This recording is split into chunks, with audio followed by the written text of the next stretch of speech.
Hey guys, it's Tiny Tom Logan back with yet another 1060 video for you. Yes, this is my third for the NDA. There are the other ones live on the channel. We have the Asus Strix 1060 live, and we also have the Founders Edition standard NVIDIA one live as well, should you want to go and take a look. But thank you very much to the guys at Zotac for getting me a 1060 AMP here. Before NDA, it's the first time we've had a pre-NDA card from Zotac, so a big thanks to them. Let's hope we're going to see more stuff like that in the future, because it did come direct. Normally it goes through about 3 different other people and it takes ages. So this is a first for Zotac. Now I have been pestering them like no one's business, so fingers crossed this is a sign of things to come.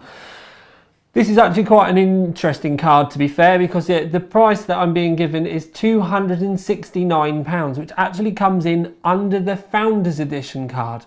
Now it's quite small and compact, which you'll see in a moment, but I'm quite interested to see the performance that we can get for a card that is slightly down the other end of the market, when we already know that the Asus Strix is over 300. So stay tuned, but this will be a quick one. Okay, so a really quick look. It is actually quite a small card, and by small I mean on most ATX motherboards it's not even going to come to the end. This is just a normal ATX size, and you can see that we've got a good 2 inches, sort of like 30 centimeters at the end of the card. But then again, this would be a really good sort of size for an ITX board, because this will be quite short. It will overhang an ITX board a little bit, but it's not that big, so for a compact system it may not look as out of place. So it's compact in size, but it still does have a twin fan design. You can see it's got a couple of big heat pipes on this side, so 2 heat pipes in total, 6 pin just like the Founders Edition, apart from it's not on the end. By the fact that it's actually on the PCB, we know it's a custom PCB as well, so water cooling and the like for a normal Founders won't work. But it's got a what I would call a normal kind of finned and copper heat piped cooler. Small, compact, maybe not the type of card that you're going to want to particularly show off with a window case maybe. There's no lights or anything particularly special about it outstandingly, but it does only cost, as we've said, £269, so it's down there in the more price competitive end of the segment. So maybe it will make up for it with performance and cooling. Okay, so we know it's got a twin fan cooler on there, and we know it's going to be slightly down the other end of the market price wise. Temperature wise, it came in at 78 degrees. It was very quiet, but temperature wise it was 8 degrees more than the Founders Edition.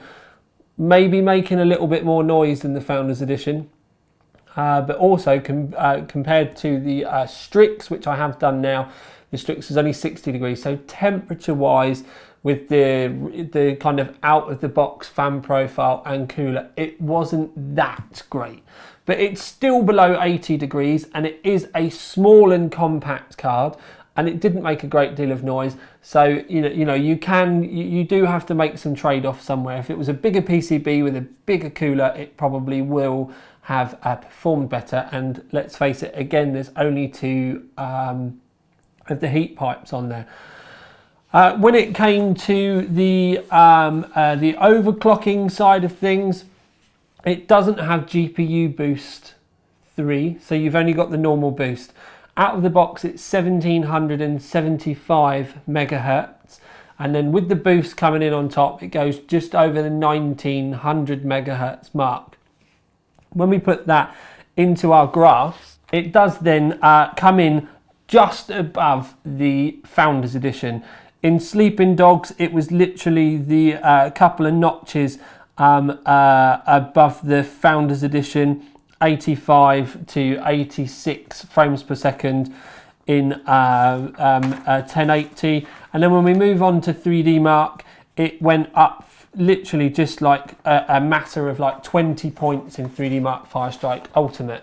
If you are interested in all of the other results, because we are trying to keep this one really tight and condensed, then you can click the link underneath and you can go to the Overclock 3D website and you can see all of the other graphs that we've done. We've done 11 games and 3 resolutions and all the benchmarks, just to give you a bit of meat. But we wanted to keep this one real quick because we know we're putting 3 videos up in one day, and that's very, very rare for me. So if I've got 3 30-minute videos, you might not have 90 minutes of your life to lose. So the 1060 AMP, we're going to give it the value for money award. It comes in performance-wise just above the Founders Edition.